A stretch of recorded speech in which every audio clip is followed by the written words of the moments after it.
Hi, welcome to your class on ovulation with natural fertility and power. I'm Dr. Emily Pocha, naturopathic doctor and owner of Wildcraft Medicine in La Jolla, California. We are back with part 3 of a 4-part series talking all about ovulation and how it relates to fertility. So we've discussed what ovulation is, we've talked about all the hormones that are needed to make sure that ovulation is happening, and we've also talked about ways you can track your body in your cycles to make sure that you actually are ovulating and ovulating at the right time. Today we're going to talk a little about some of the issues that can arise with ovulation and definitely impact your ability to become pregnant. So the first one is called anovulation. This means lack of ovulation. And signs or symptoms that you may experience would be either irregular cycles that could be too long or too short. Maybe you have some dysmenorrhea, meaning painful periods, or lots of different symptoms there. Or you may not have a period at all.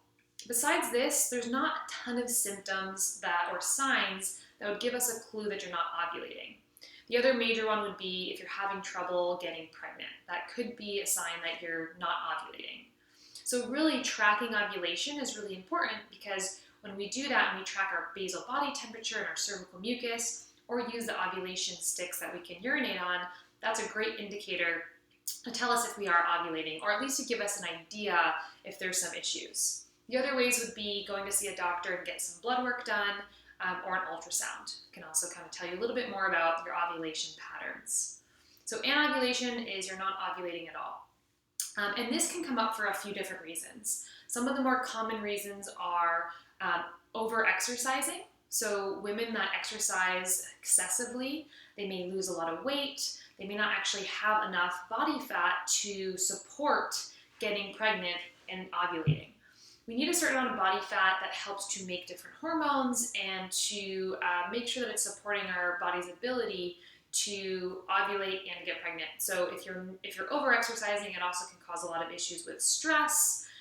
It can deplete the body of different nutrients and minerals. So this can be a really common thing that we see. Women that are runners, that overdo it, of course, or are exercising at high levels, gymnasts, that type of thing.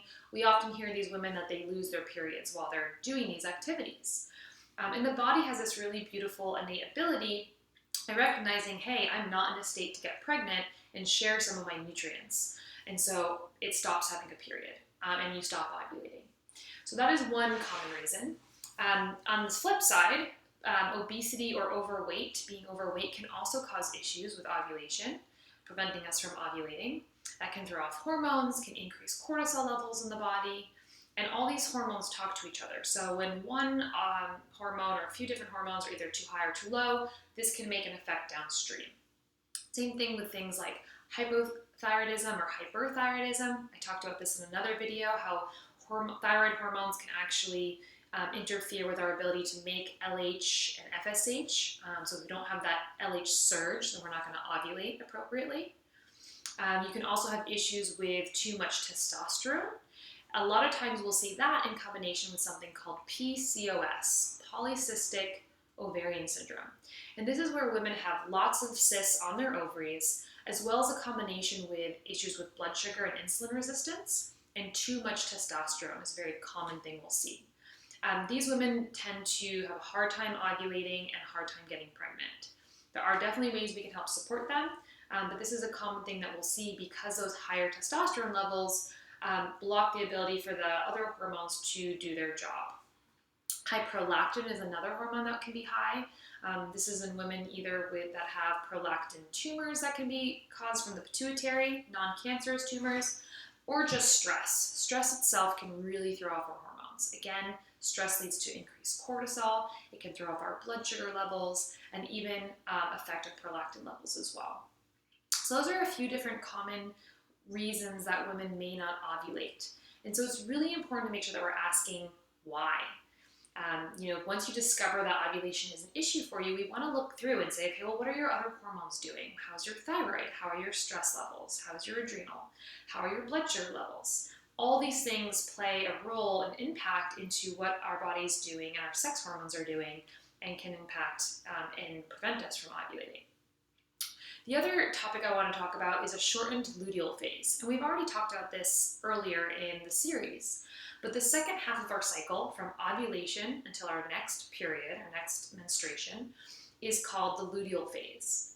And this part of our cycle needs to be long enough in order for us to have a viable pregnancy. So we talked about once we ovulate, the egg gets released into the fallopian tube, and this is the point of time where if there's sperm present, it will fertilize the egg. Well, if the egg needs about a week to get to the uterus in order to implant, and if there's not a full week there, or there's not enough time in that second half of our phase, the luteal phase, then the lining of the uterus may shed before that fertilized egg gets there. So you could get fertilization of your egg, but if it doesn't have time to implant before you get your next period, then you're not going to have a viable pregnancy.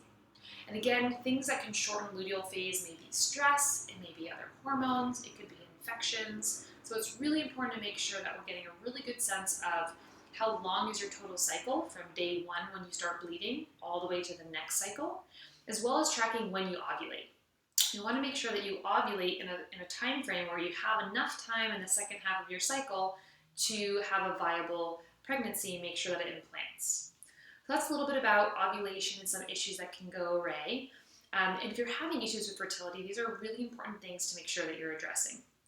In our next series, we're going to talk a little bit about how to actually support ovulation and make sure that you're ovulating at the appropriate time. There are different herbs and nutrients that can really help do that. So we'll talk to you soon.